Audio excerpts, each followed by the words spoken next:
Ibu saudara kekasih di dalam nama Tuhan Yesus, saya Gibson Perlindungan pada sore hari ini mau menyampaikan firman Tuhan, dan kita akan belajar bersama-sama agar kita semakin hari semakin Tuhan bawa kepada pengenalan akan Kristus. Sebelum kita mendengarkan firman Tuhan, terlebih dahulu kita berdoa. Bapa yang di surga, Bapa yang penuh kasih, Bapa, pada sore hari ini kami mau mendengarkan firman-Mu. Bapa, urapi hamba-Mu yang akan menyampaikan kebenaran firman-Mu, bahkan juga seluruh kami yang mendengarkan firman-Mu. Dan juga Tuhan, firman yang Engkau sampaikan kami urapi supaya menjadi firman yang berkuasa mengubahkan kami. Terima kasih Tuhan, di dalam nama Yesus kami berdoa dan mengucap syukur. Haleluya, amin. Bapak ibu saudara yang dikasihi oleh Tuhan, banyak penyakit sebenarnya bukan disebabkan oleh makanan atau iklim yang berada di lingkungan kita, tetapi penyakit bisa muncul karena sikap dan respon kita terhadap lingkungan kita. Di antaranya itu karena kecemasan kita akan kesuksesan orang lain. Kedua, sikap kita membanding-bandingkan diri kita dengan orang lain. Dan yang ketiga, keinginan kita yang mau menang sendiri. Tema firman Tuhan buat kita hari ini, berkat Tuhan berada di tengah-tengah kedamaian. Yakobus 3 ayat 13-18. Bapak ibu saudara yang dikasihi oleh Tuhan, ada satu kisah yang dialami sekumpulan pedagang di sebuah kota, di mana kota ini dipenuhi oleh pedagang berbagai jenis komoditi pertanian dan peralatan-peralatan rumah tangga. Kota ini dengan cepatnya berkembang dan perputaran ekonomi dengan pesat. Suatu ketika Bapak Ibu Saudara, ada bank perkreditan yang dibuka di daerah tersebut, yaitu unit usaha mikro, yaitu pinjaman lunak. Bapak Ibu Saudara, banyak pedagang-pedagang berbondong-bondong mengajukan kredit agar usahanya cepat berkembang. Pedagang yang satu tidak mau kalah dengan pedagang yang lain untuk mencoba mengajukan pinjaman sebesar-besarnya agar usaha mereka itu berkembang dengan pesat.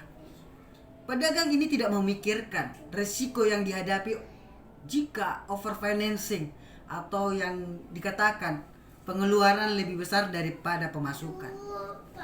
Tahun pertama stok usaha mulai banyak.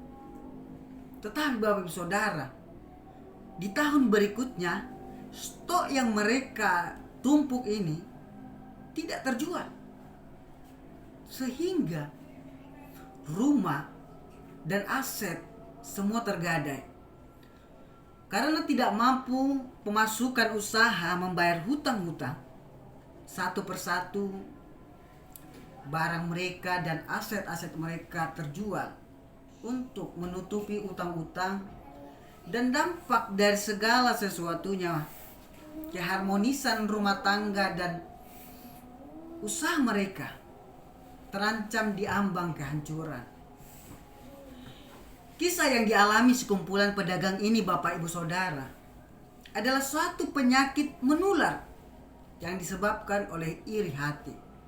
Bagaimana bisa kita ketahui iri hati merupakan penyakit?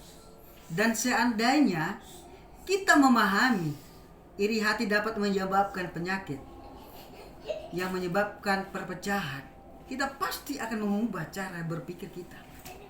Saudara yang kekasih di dalam nama Tuhan Yesus, Yakobus dengan tegas menyampaikan firman Tuhan yang tertulis dalam Yakobus 3 ayat 13-18. Kita akan baca bersama-sama firman ini Bapak Saudara. Hikmat yang dari atas. Siapakah di antara kamu yang bijak dan berakal budi?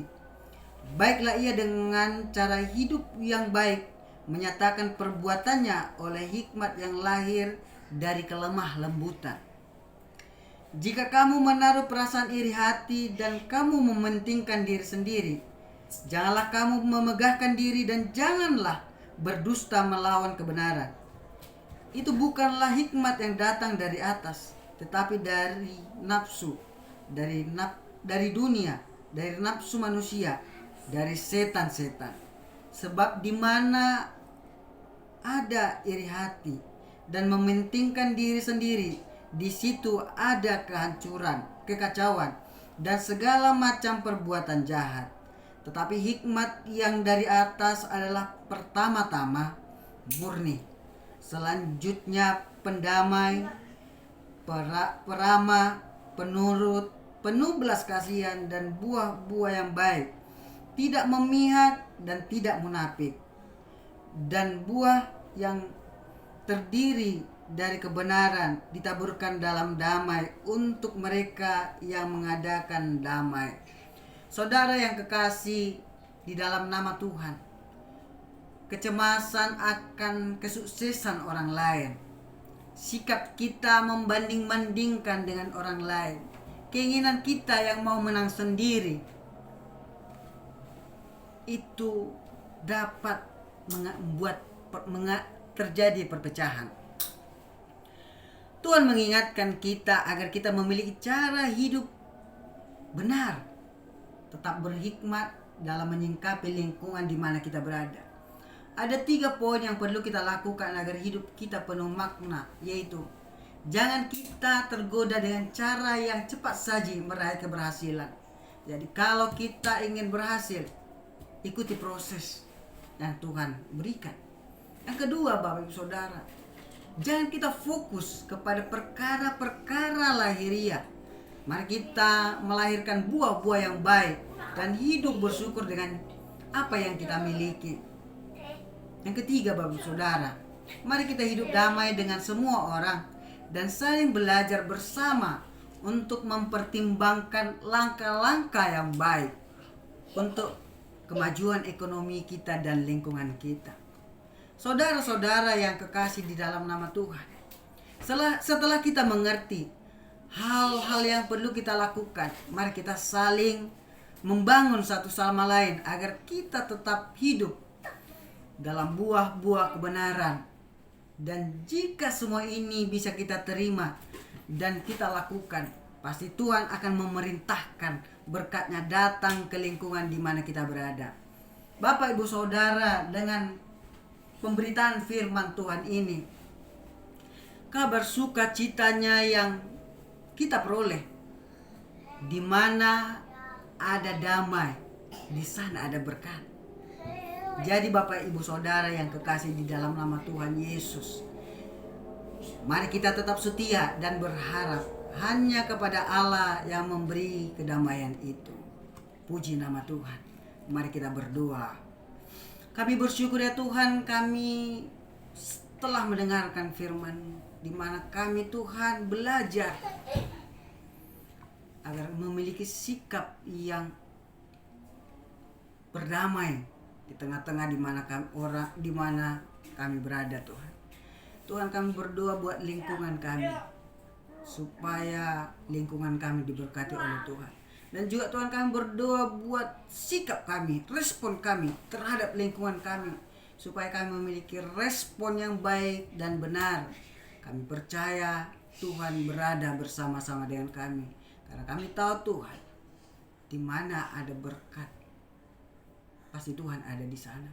Di mana ada kedamaian, kami percaya Tuhan akan menurunkan kuasa berkat di sana. Bapa, ini doa kami di dalam nama Yesus, kami berdoa dan mengucap syukur. Haleluya. Amin.